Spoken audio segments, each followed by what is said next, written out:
जय श्री राम जय हनुमान। अगर कोई मनुष्य संध्या काल के समय अपने घर के मुख्य दरवाजे पर रोजाना दीपक जलाते हैं तो उनके घर की सभी शक्तियाँ उनसे प्रसन्न होती है और आपके घर में प्रवेश करती है। तो वीडियो पर बने रहे, वीडियो को अंत तक जरूर देखें जिससे दी गई जानकारी आपको पूर्णतः प्राप्त हो। संध्या काल के समय भगत अपने भगवान को प्रसन्न करने के लिए उनके मंदिर में दीपक जलाते हैं और दीपक के जरिए ही वह भगवान से संपर्क जोड़ते हैं। जब आप दीपक भगवान के लिए जलाते हैं तो भगवान आपके दीपक के जरिए आपसे संपर्क करते हैं और आपके जीवन को प्रभावित करते हैं। और ऐसी विभिन्न शक्तियाँ जो आपके आसपास में ही रहती है, केवल आप उनको जगाने की आवश्यकता होती है।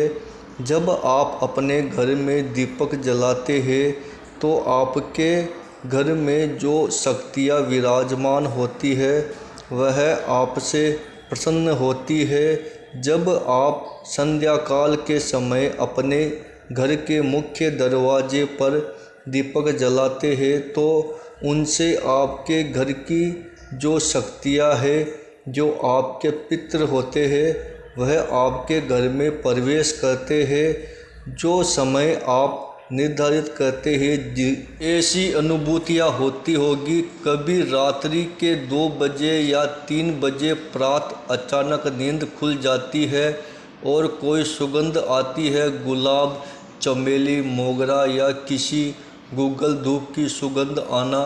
कभी पूजा स्थान में पूजा, मंत्र जाप या ध्यान के समय कमरे में कोई और भी है, ऐसी अनुभूति होना। या किसी तीर्थ या मंदिर जाते आते कोई हमारे पीछे, शिव, नारायण, सूर्य, गणपति या किसी देवी की हम उपासना करते हैं, या भैरव, हनुमान जी, कोई महाविद्या के साधक हो, राम, कृष्णा या किसी भी देव शक्ति की उपासना करते हो, पूजा, उपासना, यज्ञ, जाप अगर सही हो, पूर्ण श्रद्धा भाव से कर रहे हो, तब उन देवी या देवता की आवरण शक्तियाँ प्रसन्न होती है।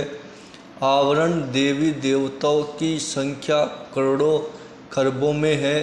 देव, दानव, यक्ष, किन्नर, गंधर्व, चारण, नाग, वानर, योगिनी, यक्षिणी, अप्सरा, प्रेत, पिशाचिनी, ब्रह्म, राक्षस या सूक्ष्म देहधारी साधु संत, ऐसे करोड़ों खरबों जो किसी न किसी देवी देवताओं के उपासक है। ऐसी देवी शक्तियाँ जो मानव संख्या से अनेक गुणा है, वो उनके इष्ट की सही भक्ति कर रहे हैं, उपासक पर प्रसन्न रहती है।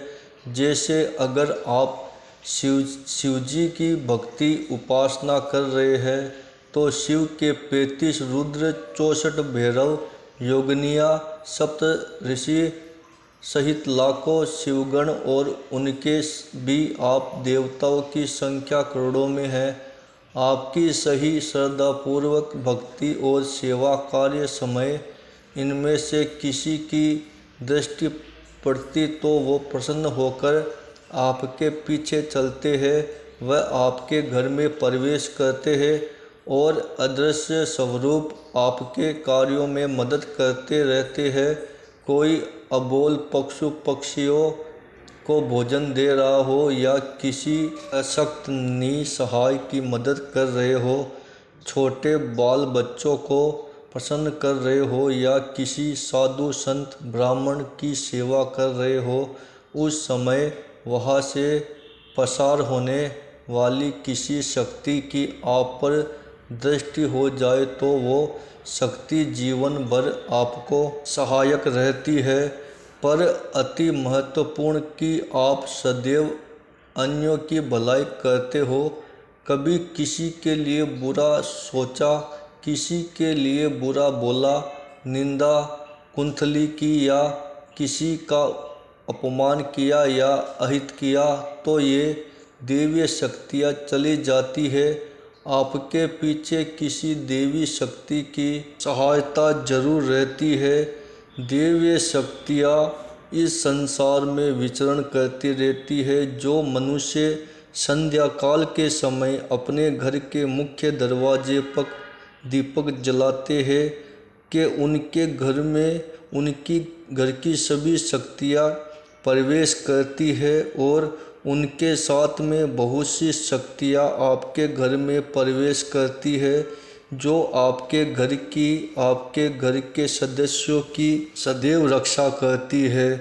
दीपक जलाने से जैसे ही आप अपने घर की चौखट पर दीपक जलाते हैं तो उस दीपक के प्रकाश से प्रभावित होकर जो देवी या देवता जिनके आपके घर के पूर्वजों ने जिनको प्रसन्न किया है या जिनकी उपासना या जिनकी ध्याना की है, तो उनसे वह देवी देवता प्रसन्न होते हैं। क्योंकि पहले तो आपके घर के सदस्यों ने उनको प्रसन्न किया है, फिर आप उनको प्रसन्न करते हो तो आपको शक्तियाँ विभिन्न रूपों में दिखाई देती है।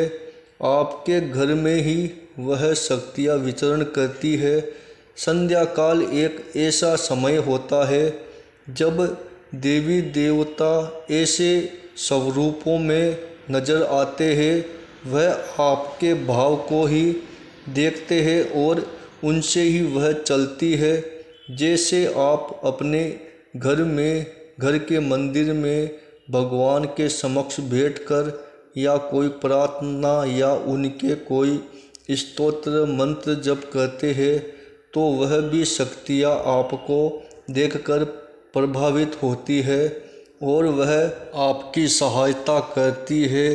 घर को सुगंधित बनाए रखें, क्योंकि घर में आपको खुशबूदार ऐसी चीज़ें रखनी चाहिए, गूगल धूप जलानी चाहिए और घर में लोबान गूगल ऐसी चीज़ों का आप प्रयोग करें। जैसे आप शाम के समय दीपक जलाते हैं तो उसके थोड़े समय बाद में ही आप अपने घर में गूगल की या लोबान की धुनी अवश्य करें, जिससे जो घर में नेगेटिव ऊर्जा होती है, जो नेगेटिव मन में ही प्रवेश करती है, तो आप रोजाना दीपक जलाएं। जय श्री राम।